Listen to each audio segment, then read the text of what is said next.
कीड़ों के हमले से गंदम की फसल को शदीद नुकसान पहुंचता है और पैदावार में कमी वाक़ई होती है।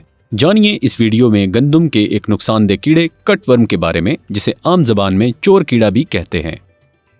सुंडी का रंग सब्जी माइल भूरा होता है। इस कीड़े की सुंडियां दिन के वक्त मुड्ढों और जमीन की दरारों में छुपी रहती हैं और रात में हमला करती हैं। चोर कीड़े की सुंडियां उगती हुई फसल में पौधों को सतह जमीन से काट देती हैं। गंदम के पौधों को खाती कम और काट काट कर ज़ाया ज्यादा करती हैं। तिब्बी इंसदाद के लिए कोशिश करें कि फसल पर चोर कीड़े के हमले की अलामात नजर आते ही हल्की आपाशी कर दें, इससे भी हमला कम हो जाता है। गंदम की मुनाफा बख्श काश्त के हवाले से मजीद मालूमात जानने के लिए हमारी हेल्पलाइन पर कॉल करें और हमारा YouTube चैनल सब्सक्राइब करें और बेल आइकन दबाना न भूलें ताकि हर नई आने वाली वीडियो से आप रहें बाखबर।